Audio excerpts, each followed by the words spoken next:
Welcome, everyone, to the Frequency of Love. My guest, I have two guests tonight. One who's only going to be here for a minute, and that's my dear friend, Stuart Geltner, who is here to channel Solari, the Solari group. And first of all, I just want to say hi, Stuart. Thank you so much. We've had Solari in here a couple of times, and but we haven't talked to you yet. Yeah, it's different. I really saw that today when I was watching the video, how different the two of us are. It's remarkable. And when it's internal, from inside me, I don't really inside the subjective experience of channeling. It's so different than watching me recorded. Yeah. Yeah, so it's exciting to be here be able to talk to you and then Yeah. Well, we'll get you at some point to talk all about channeling and also about love and healing. But I do want to thank you very much for your service and, being open to bring Solari in and wanting to get him out to help him have a greater voice. Yeah, you're welcome. It's been it was a destiny thing. I never intended it. That's another conversation. Right. But I'm glad to be able to do it. That's what some of the other channels I've heard say. They are totally surprised by this. So we're going to ask Solari about that. But I was a filmmaker, Right. Still are. Yeah, still am, but... So Solari is a non-physical being of light, or the Solari group. It's a group speaking as one voice. And they say they are here to assist us and that they are among many guardians of this solar system. So why don't you bring Solari on, and then we'll see you at the very end. All right, sounds good. Thank you so much. Thank you, Stuart. Yeah, and happy birthday. Thank you. It's her birthday. Solari's like singing to you right now. Oh, wow. We surround ourselves with light, the noetic light, the light of the Christ consciousness. And we ask, in the name of the spirits of truth, love, compassion, and prosperity, and through the power of the Spirit,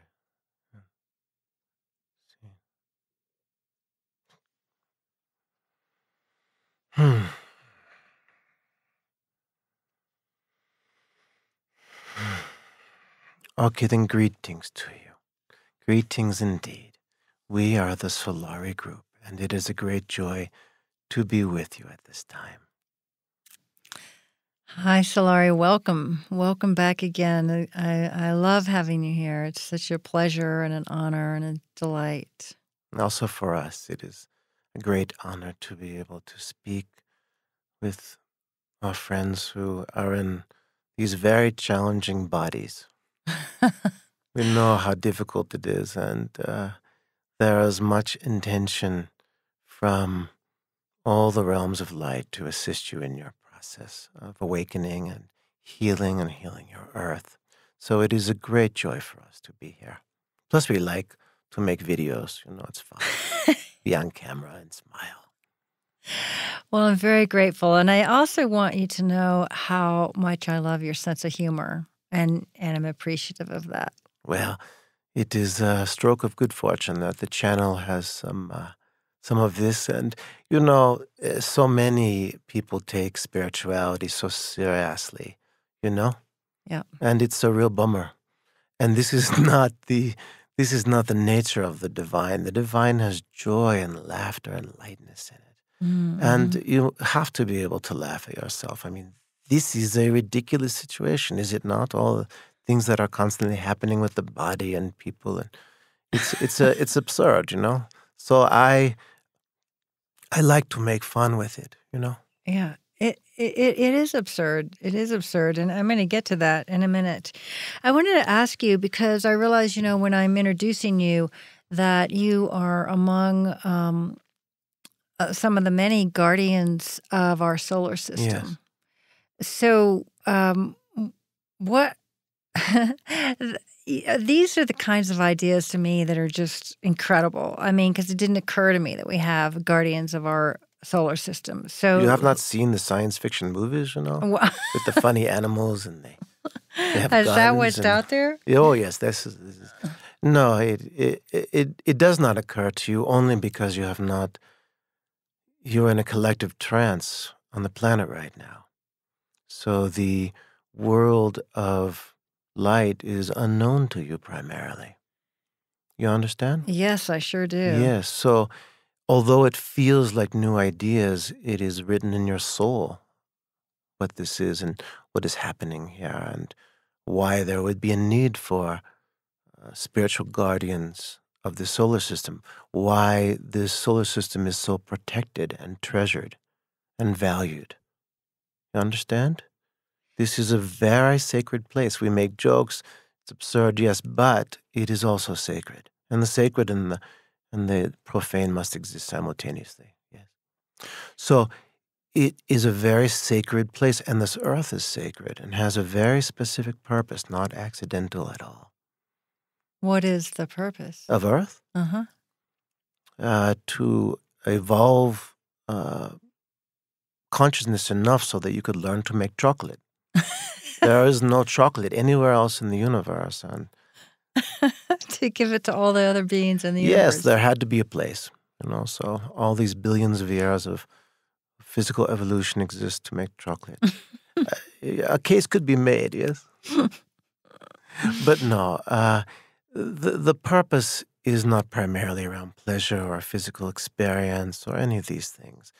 The purpose of your earth plane, and there are many purposes, it is not as if to say, you have to understand that the intelligence which formed this universe is vast beyond imagination, yes? Mm-hmm. So every aspect of it is so rich and deep, and each element you can go into and explore for eternities. You understand? Yeah. Yes. So when we say the purpose of the earth, it's what at the moment is important to say. So the reason why this question is important is because people wonder, why are they here? It does Right. seem so ridiculous. Mm-hmm. It does seem so absurd.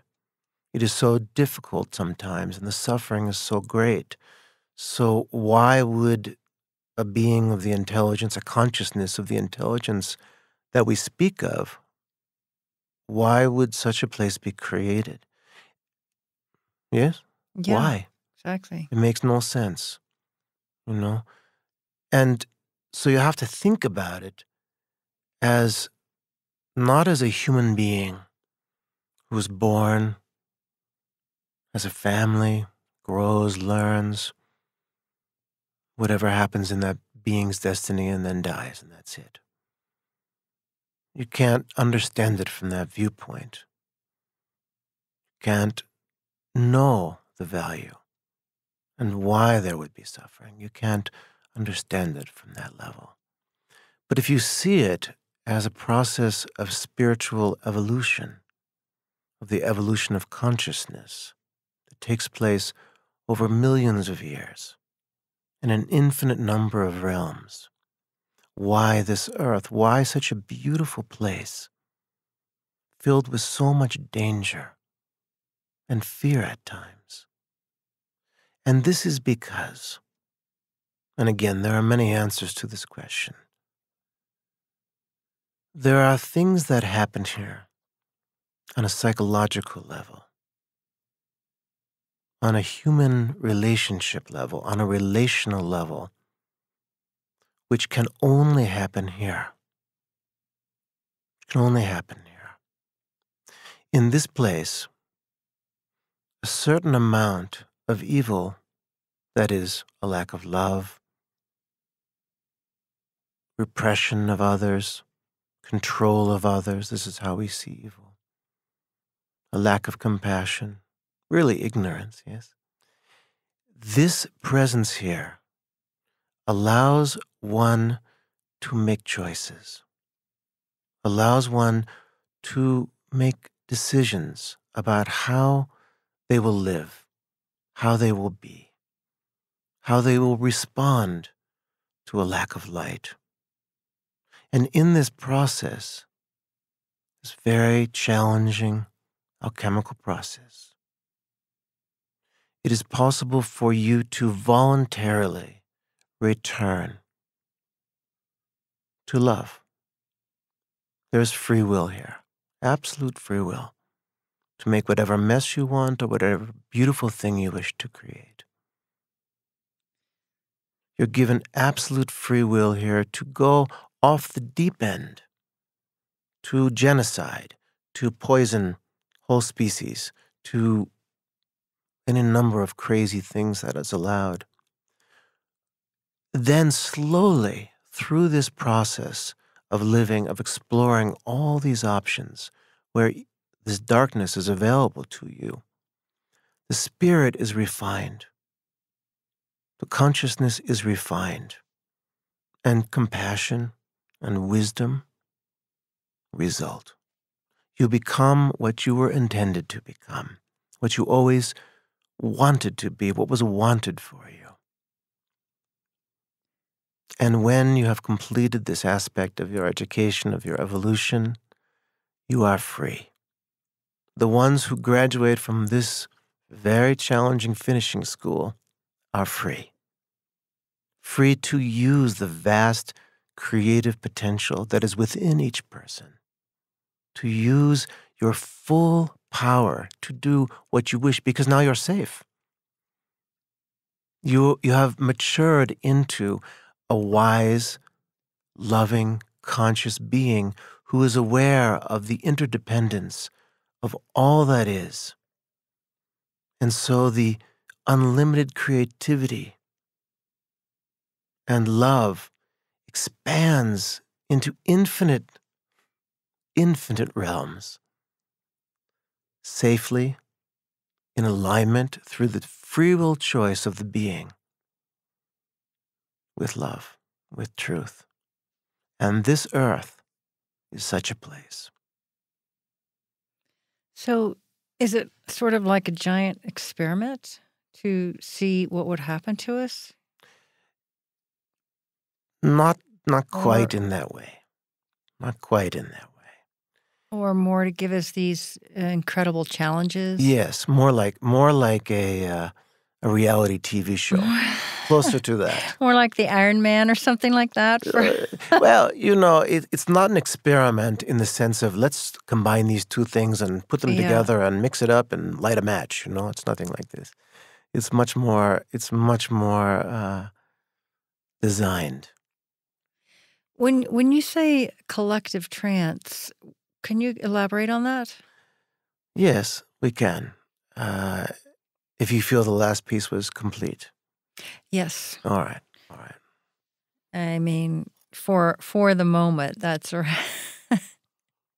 You're always introducing these scenarios that I have never before thought about. That one, perhaps a little bit, but it's just a much different world than we have thought of. Well, this is exactly because you,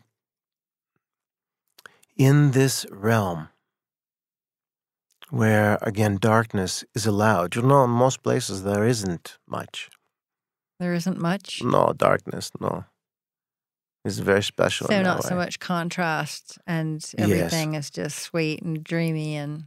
Well, not exactly sweet and dreamy, but the feeling, there isn't so much potential for complete derailment that can happen here. So again, if you look at say the Holocaust or the Native American Holocaust, okay, the horrendous actions taken by many of the Europeans who came here, the treating of the humans who were here and the animals, the humans as slaves, as subhuman, destroying the entire herd of buffalo to grab land. Millions and millions of buffalo destroyed, killed, murdered, allowed to rot. Those were choices made by some of the Europeans who came here. This extreme situation is like a pressure cooker, a crucible, and you have to decide, where do I stand? Where will I be within this?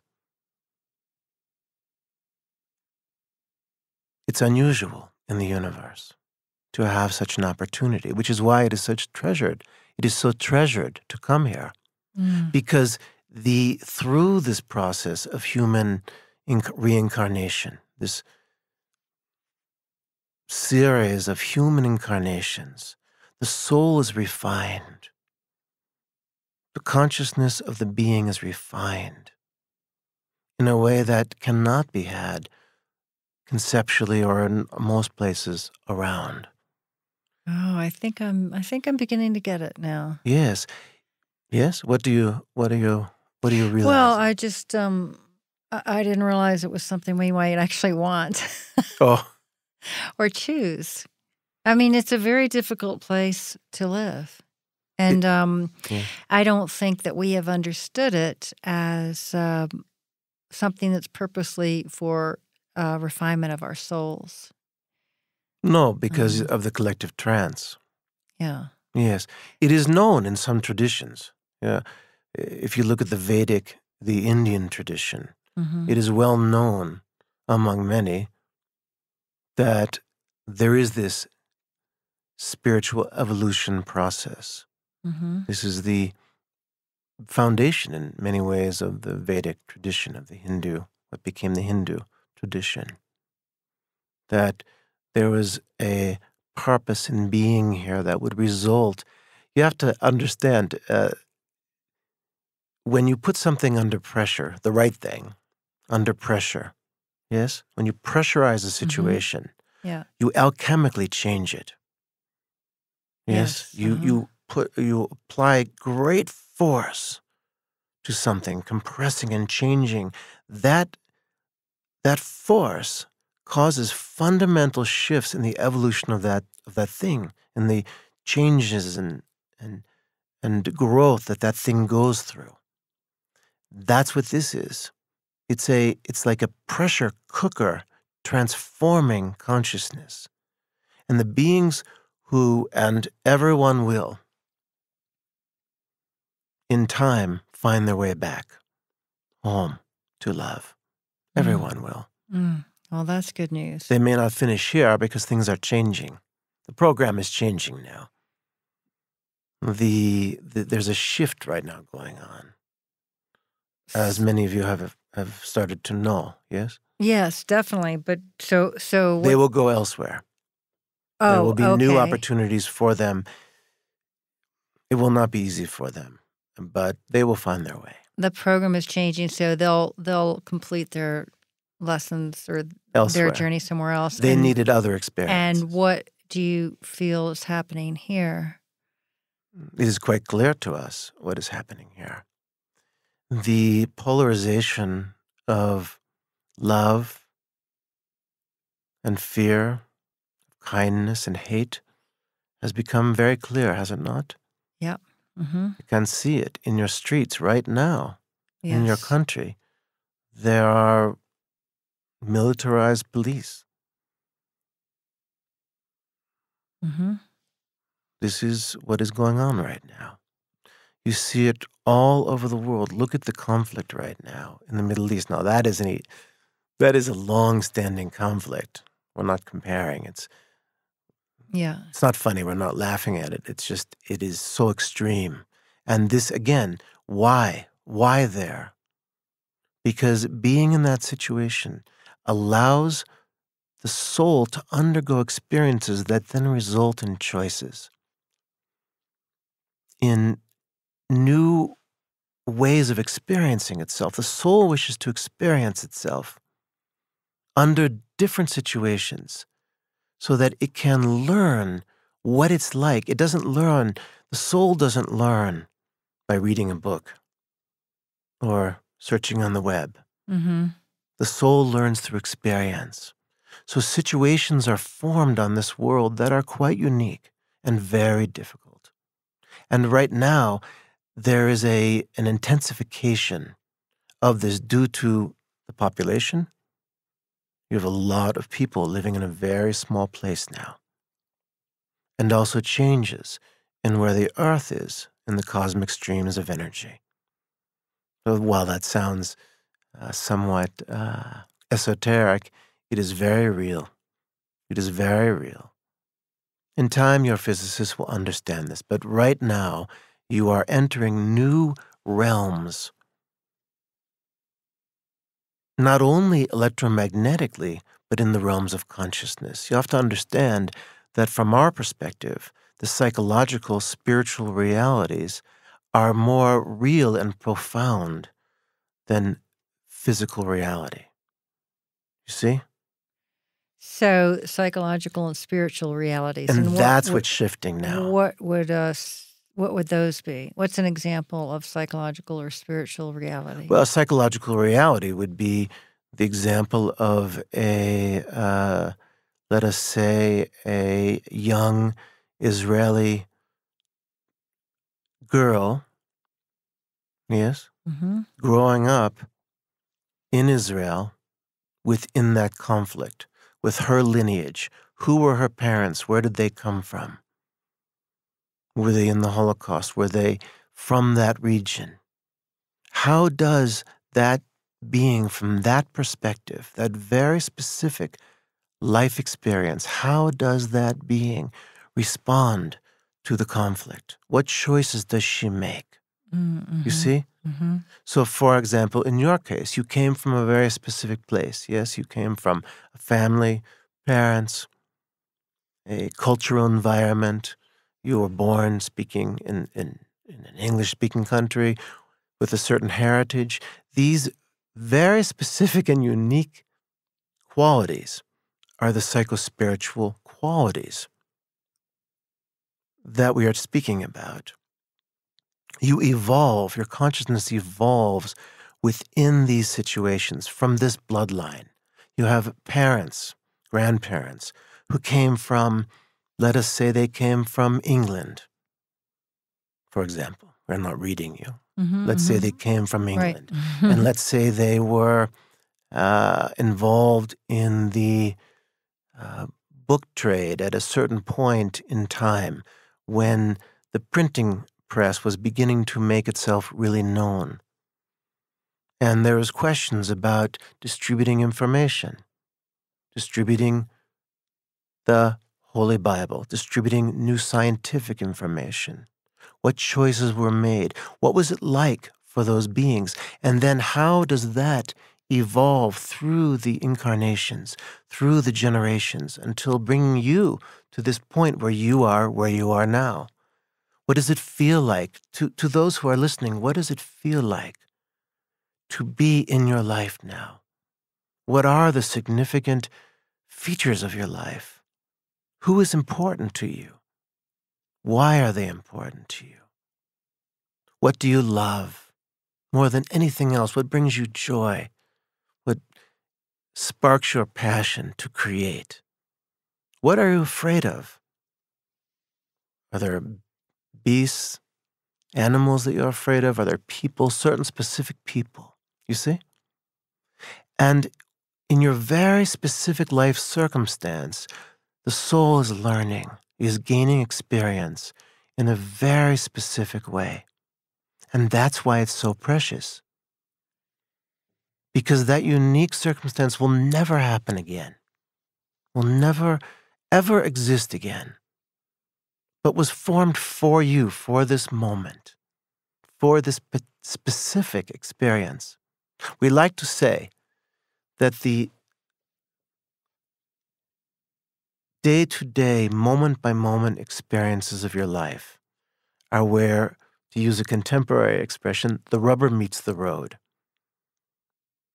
It is in these circumstances, in these relationships, in these desires, and in these choices that the soul experiences different factors and evolves and returns to love, wiser, more compassionate, enriched by the experience.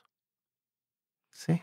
Yeah, so it's really about each person's just their own journey, their own experience on this road. It's not a lot more, and the choices that they're making along the way.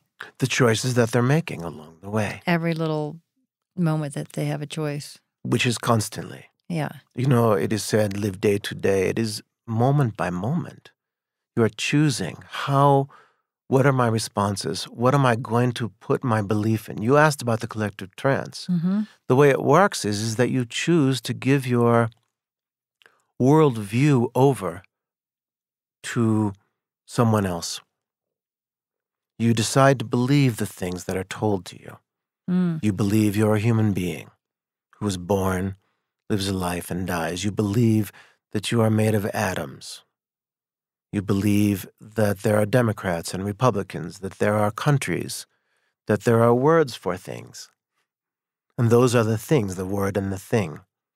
That your system of government is somehow happened. That all of these, they just somehow happened. And it is not the case. It is not an accidental process. There's an ongoing interactive process between you and all the other beings. And some beings will use this earth for their own agendas, for their power agendas, Mm-hmm. for their control agendas, for their cruelty agendas, for their unconsciousness agendas, the desire to remain unconscious, to remain unfeeling. Others will use it for quite the opposite. They'll use it to find love, to create beauty that is in harmony with the other beings, to share the resources. The collective trance is formed in a kind of synergy between all of the beings who are in agreement with what you decide reality is. It's a collective agreement that's made. Can we change our agreement? We are here to help you do that. This is our purpose in coming here. What do we do, meanwhile, with all the circumstances around the world that you were referring to? How should we view those circumstances, the hotspots of violence, or the suffering? Even if maybe you could talk about each person's particular suffering or their circumstances. I mean, it sounds like to me that the soul is wanting a particular journey. So I can almost understand maybe some individual kind of suffering. Yes. I mean, is that correct? That an individual suffering is sort of, that's their soul choosing that? It is not exactly a choice the way you would decide what kind of ice cream you like. Yeah. Or who you're going to go to the movies with. Uh-huh. It's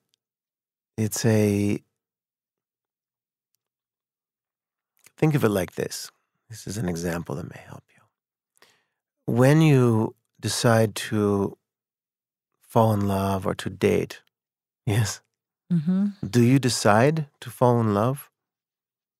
Do you you date, if you're a woman, you date various men, you go out, you meet them in various places. One of them strikes your fancy. And this person may take you through a road of hell. Yes? Right. Did you choose the road of hell, or was there something in you that needed to have the experience that isn't conscious to you, or that has a deeper purpose that you don't exactly know? You understand? Does it make sense to you? It does. Is it clear? Yeah, and I You're think, drawn into these things. yeah. And the soul is drawn through the desire and the intention of the soul. The soul is magnetically pulled into situations that it needs, that it wants, Uh-huh. that it is. It's like It's like the way an animal is wandering through, say, an elk, a beautiful elk is wandering through the forest, and it hears something. What is this? Is it another elk? Is it one like me? It gets interested. There's an interest. Oh, shall I go over there? It's not thinking this way. Right. It's just responding. So there's that element. And then there's the more conscious element. What will it be like for the soul to undergo these experiences? And this is part of it. It's vast. And it happens quickly like that. It doesn't from the human perspective. But every element of it is explored as the desires reach out into the world. Is it a choice? Not the way you choose to go to a movie. It would be, we're so unconscious of those choices that we're making. I mean, there's a big disconnect. I think people don't understand why they're in a circumstance that creates a lot of suffering for them. No, because they are driven subconsciously. Yeah. This is part of the human situation, that you have a superconsciousness. Yes, it's been called superconsciousness. Mm-hmm. It's a consciousness that transcends and is aware of all things. Each of you, all of you listening, have unlimited access that will evolve through time to this practically omniscient state. How's that sound? It's a challenge. You have to get there step by step, which is partly what the solar system is about. We'll talk more about that later. But you have a super consciousness. You have this awakened part of you. You have Buddha nature. You have the Christ within you, the anointed, awakened, fully realized aspect that has always been aware and conscious, filled with love, powerful in its creations, magical in every way you can imagine, miraculous. And then you stray from this. You get drawn into, for experience, away from this aspect. And a subconscious forms. You start to have experiences that are difficult, that are challenging. You turn away from the light. You turn away from the love. And you explore what it's like to live in fear, to live with anger, to think you are like a robot, to be disconnected from your source. You descend, in a sense, into this unconscious, instinctually driven place.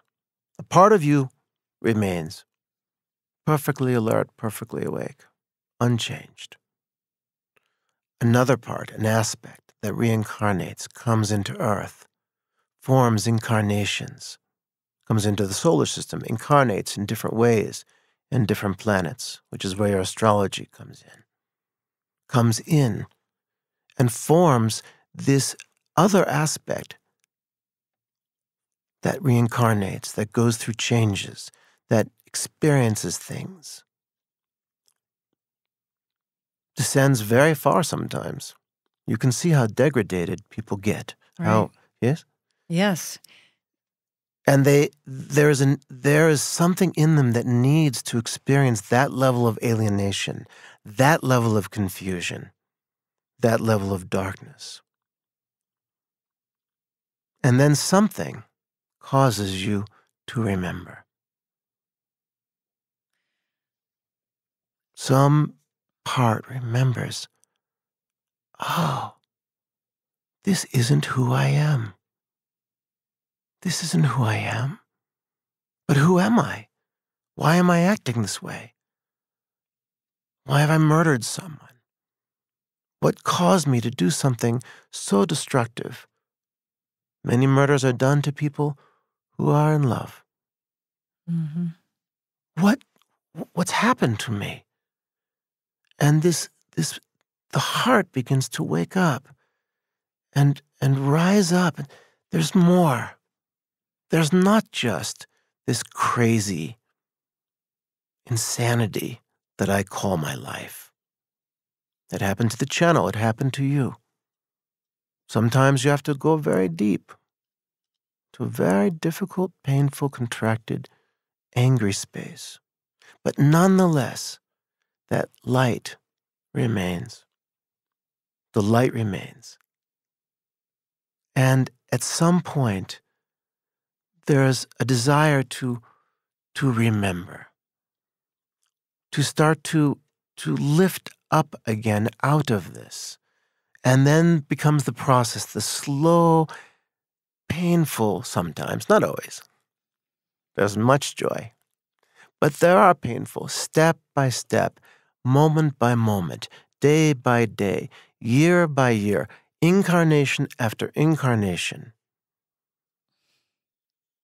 Remembering, becoming not just subconscious, unconscious, remembering, becoming conscious, waking up, remembering, who am I? Oh, I am not just this body. I'm not just these desires. I'm not just these crazy situations. I'm not just this mind. I'm something else. There's something beautiful inside me. I can love. I can serve. I can reunite with something I don't even know what it is, consciousness. And then from there, more and more awareness of your subconscious, resolving all these hidden patterns, all these choices and decisions and experiences that kept you in the dark. Remembering, releasing, clearing, clarifying, returning, raising up and up in consciousness until you reemerge fully conscious with no more subconscious, with all the experience that you've had.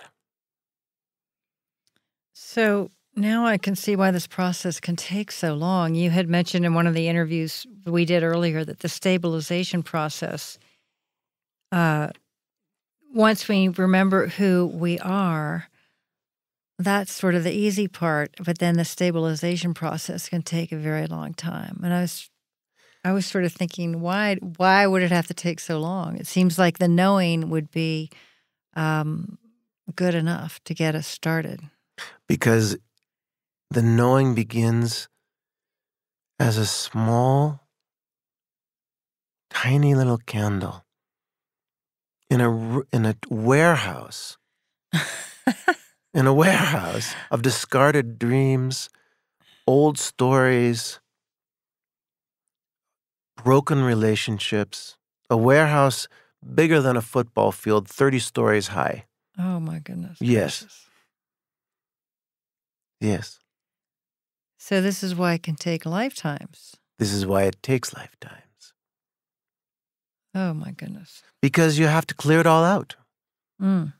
You have to clear the subconscious mind. This is why beings fall from grace.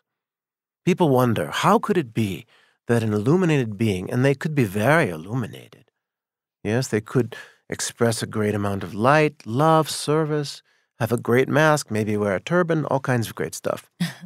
But underneath, there's still parts of the warehouse. Yeah. Where there are power games to be worked out, where there are strange meaning uncomfortable sexual feelings that have not been resolved. Relationships with other beings, relationships with power, relationships with disease, any number of things. So you have to go through this. And if you were to go in, okay, you say, okay, I've got this warehouse. It's the size of a football field. It's 30 stories high. Let's just blow it up. Who needs it? You destroy the entire system. Nothing comes of it. The whole purpose of the journey is gone. The system can't change that rapidly because it destabilizes. The system is your system, your mind, your body, the mind-body, spirit connection is all interrelated. And if you shift things too quickly, you go crazy. You lose it. So you've heard of these people who have Kundalini awakenings and they go mad. And you think of the people, some of the schizophrenics that are schizophrenics, and they don't know their minds have been fragmented. Something happened too quickly for them. Mm. You see, it happened too fast. Mm-hmm. And they couldn't integrate it. They couldn't accommodate different parts of their personality. If I believe this now, if I'm closer to the truth over here, how does that shift this? This is why healing can take a long time in a one body, in an incarnation. Because there are many things that have to be moved around and changed, and it has to be done in a process. It's a process of evolution, of clearing, of remembering, of clearing stories, of remembering the truth about who you are, where you come from, and what you are. Can't do it too quickly. It's dangerous. It won't work. You hear about these spontaneous awakenings, yes? You hear, Ramana Maharshi, yes. He woke up, and then 5 years later, he was completely enlightened. Well, what happened for the previous 10,000 years? You just see the tip of the iceberg. Mm-hmm, mm-hmm. So I want to kind of flip to the other side of all this. Are you enjoying our conversation? Is it working for you? Yes, it helps me really quite a lot to understand and to kind of relax and realize, I don't have to get this right away, and neither does anyone else. So I sort of can relax about myself and view other people with, a little maybe more empathy and compassion. Maybe. Wouldn't want to go too far with Maybe, no. But I wanted to ask you about something you said when we spoke before that is so powerful and profound and definitely worth reviewing again. You had said that, and I'm sort of paraphrasing, we are made in the image of God, that we have unlimited potential as spiritual beings. We were given all of the attributes of the Holy of Holies. Did we say this? You said this. Well, you very said good. We're proud of ourselves. Every capacity of the Holy of Holies is within your nature. We were joking. We wanted to give you some hope, and the truth. Well, I mean, now I'm saying, okay, well, maybe it doesn't matter because obviously we'll be lifetimes at this. But that is maybe not. Maybe you're near the end of the cycle. We're not reading you. We're just saying you don't know where you are, and you don't know what can happen. And grace is remarkable. See, what we didn't say is that grace has the power, unlimited power. Mm. Mercy is unlimited. Just depends on what the soul needs to experience. Wow. Well, this. So go ahead. So back to your inquiry. Well, I just think you're talking about a human given the attributes of the Holy of Holies. In other words, not the body.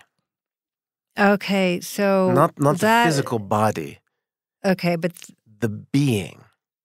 The spirit, the consciousness. Okay, that is okay. Yes. Is that capacity, though? I mean, we can become much greater. The potential for human beings on this planet is much more unlimited. Yeah, it is unlimited. So do we even know what that might look like? If we were to realize, if we were to be walking around remembering who we are in a more full-on sense than we are now. You would look something like Yeshua. You would look like, a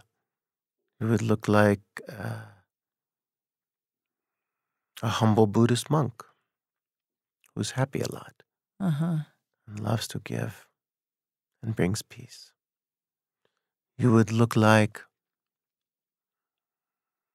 a Nandi Maima, the Indian saint. You would look a lot like that. There are many examples. There have been many beings who have either awakened fully or nearly so. You would look like Ramana Maharshi. What can we be doing to head in that direction? Or to stay, let's just back it up a little bit, just to stabilize remembering who we are and not be falling asleep. Yes, that's a good question. Well, there have been many, many teachings. This is the primary conversation, the eternal conversation that we've had with you, specifically many, many times, many lifetimes. Many beings have had this. It's what the Sufis would call the mystical conversation. That perhaps they say perhaps maybe the highest form of spiritual teaching. Each person, because of their previous incarnations, the soul group that they are from. Yes, there are soul groups. Because of their inclinations, will find their own place, will find a path which suits them, which fits them, within which they can grow in the way that their soul wishes for them to grow. So we hesitate to say there is one way, because we wish to honor the multitude, the diversity of ways that each being could have. But still, there are some generalized things, and we can give you specifics. In a general way,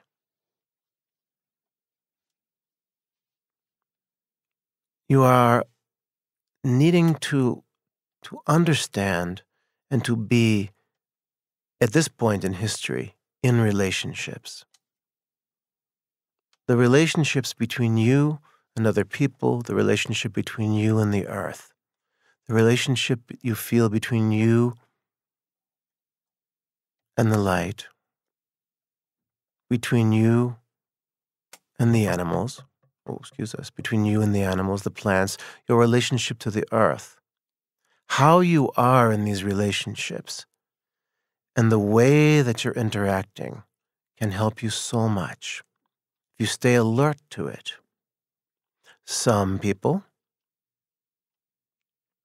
are very much coming from love. They're wanting to serve. They're wanting to give.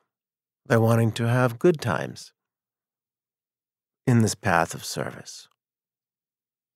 Others see the world as something to take, to use, to manipulate.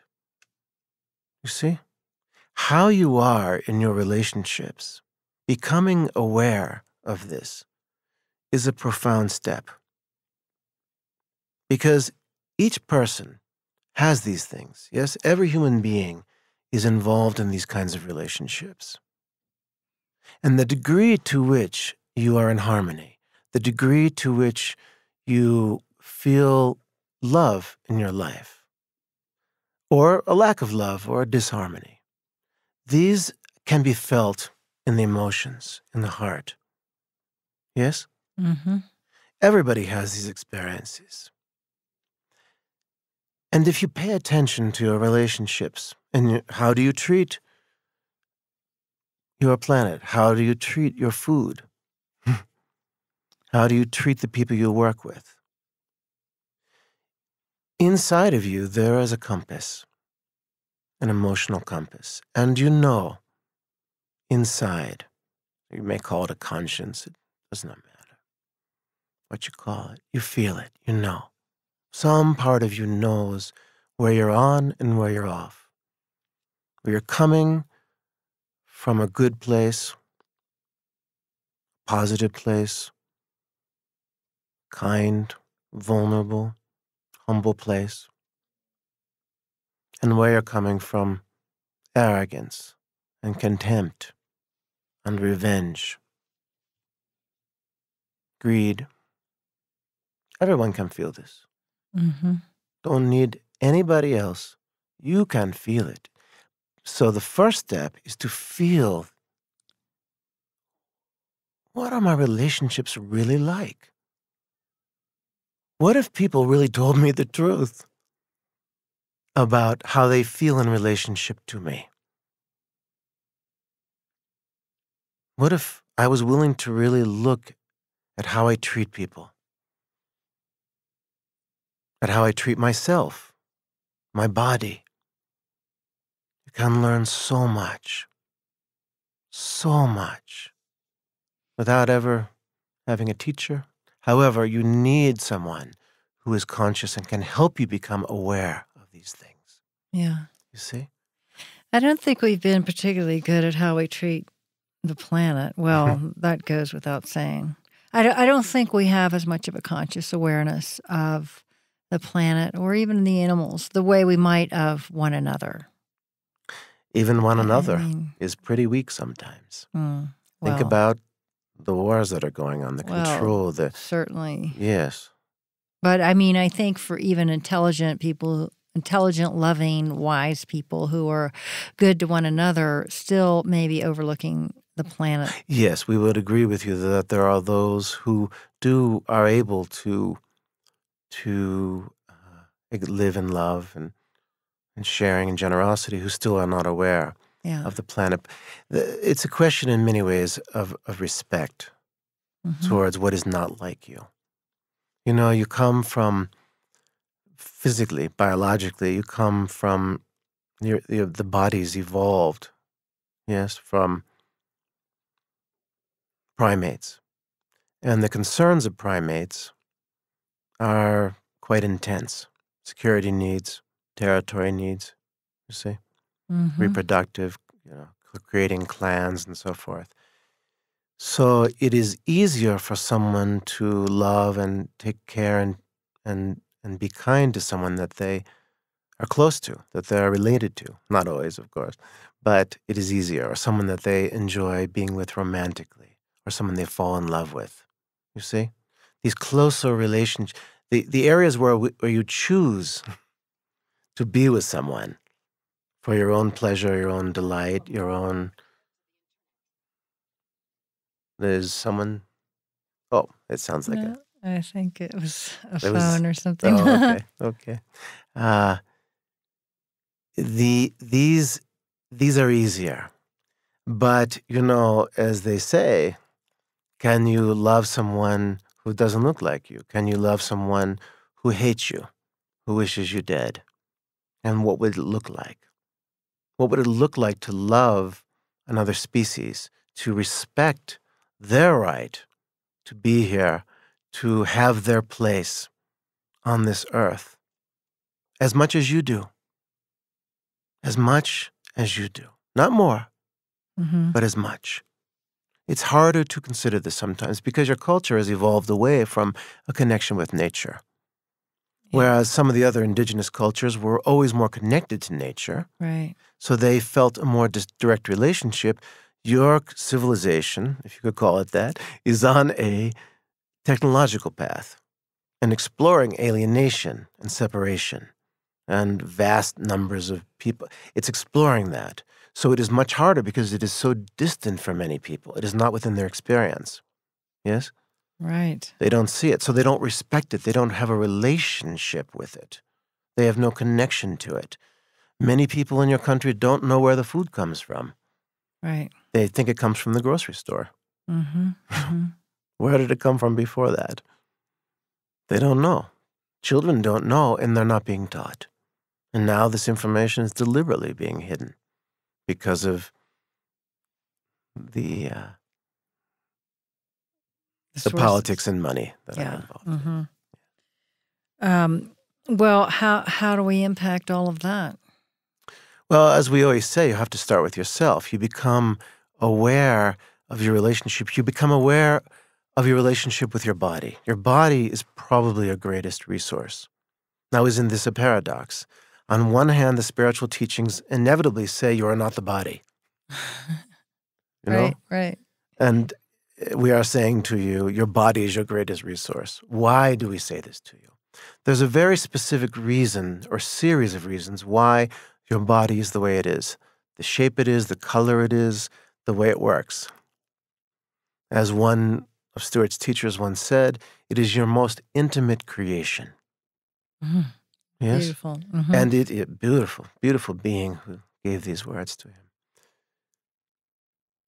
How are you with your body? What's your relationship like with your body? Do you feed your body food that not only excites the senses, but nourishes the body? Do you push your body to get unlimited sensory stimulation, or do you allow your body to rejuvenate and recuperate? Do you feel the feelings that arise in your body, moment by moment? Are you aware of the feelings of your body? Are you even aware of your body? One friend of ours is a psychotherapist, and she says many of our clients have no ability to feel their body. Mm. They can't sense their toes. They don't know what an emotion is. They don't even know what they're feeling. Right. And this is nothing to be ashamed of. This is to be expected. This is where you're starting. There's nothing ever to be ashamed. There may be regrets, there may be remorse, but wherever you are, you can start fresh. This moment, now, start now, fresh, now. Each moment, you can start over. So you start by loving your body. Now, this can turn into a form of narcissism. Yes? So you need to be aware. Okay, am I all about my body and the way my abs, what do they say? The abs six-pack? What do they? Yeah, that's a Yeah. little bit different. That's about Yes, but vanity and glamour. exactly. What we're talking about is a relationship Yeah. of love with the physical, biological vehicle that you have. It's really a temple. Now, of course, that's a cliche, but what does it mean? It means a temple is a place where holy things are, yes? Well, Mm-hmm. you are holy. And if you are in your body, then your body is a temple. You are holy. Your spirit is holy. It's created from a sacred, divine emanation. You are holy with all the potentials of what emanated you. Wow. The body is the vehicle for this. Therefore, it is a temple. I have to sometimes unpack these cliches to understand. So how do you treat a sacred, holy place? Do you put cigarette butts out on the altar? Or do you clean the altar? Do you have places for reflection, for reflection and prayer? Or is it just a junk heap, a garbage can of dead corpses? You become aware of your body, what you're feeding your body. What messages are you saying to your body? What is your body saying to you? And it will respond. It listens, it loves, it is very in the moment. And it also stores things not in the moment. So as you begin to connect with your body, you begin to remember things that you had forgotten, decisions you had made, agreements you had made, unconscious, subconscious activity.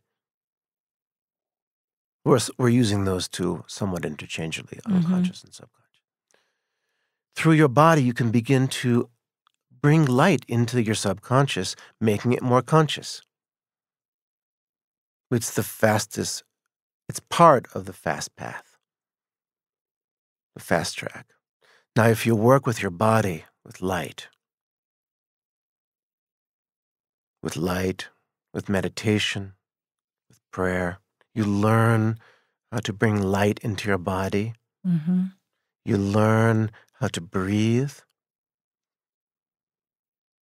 what to feed your body, how to be with your body, how to quiet your mind through meditation, through movement, whatever gateways you have. You learn to work with this animal like a pet, Right. like your little pet. How do you treat a pet? With love and kindness. And you learn. So you work with the body. You become aware of the body. You learn to meditate. You learn to breathe. You learn about your feelings. You learn about yourself. And then as you begin to listen and learn, now you're on a whole new adventure. Yes? Because now you have this incredible, how many billions of years did it take to create this particular shape? Through this long process, you have this incredible vehicle, this incredible, way better than a car. Not as fast, okay. Right. But it can feel things, it can see things, it can hear. It's a miracle, this body of yours. So, if you never leave home, you just lay in bed, you're in a miracle. Just having a body is a miracle. So you start to celebrate this miracle of having a body, this possibility. Oh, I get to live here in this waking dream. Who are the other dream people? Who are these other bodies? What are they like? What makes them happy? What makes them sad? Can I help them? What happens when I hurt them? Why does it matter to me? And you feel these things. You become aware of all this subconscious activity. Yeah. What would it be like to be sexual consciously? Not that there's anything wrong necessarily with unconscious sex, but what would it be like? What is available to you in that space? What realms of experience, of sensation, of emotion, of connection? What's available to you? It's like you're living in this miracle, 13 billion years in the making, in this amazing universe. With this, you have DNA. You have DNA that encodes information in light. Your DNA is made of light. It encodes information into light. It stores information to generate proteins. That's amazing. That's amazing. Start there. You see? Yeah. What a resource. What a gift. What a blessing. And for those who are challenged in their bodies, a different kind of blessing, a harsher blessing. Yeah. A kind of fierce grace, as your Ram Dass said. To be in a difficult body where there are illness, limitations beyond the normal, what we call non-standard nervous systems. Difficulties, challenges, things that push you to the edge, that teach you patience, that teach you caring, that teach you faith, that there is love and there is transformation, there is healing. Long, deep lessons that can only be learned through illness. Beautiful. From the outside, from the standpoint of the ego, so difficult. From the soul, so rich. So beautiful. The love that can come through illness, the strength of spirit and resolution that can come through adversity. Yeah. We're not recommending it. We're not saying become sick to have this. But if this is what your soul called you for, then honor and love that. Find the gift that's in it for you. Everything has a potential gift, no matter how painful it is. You can find that. You can.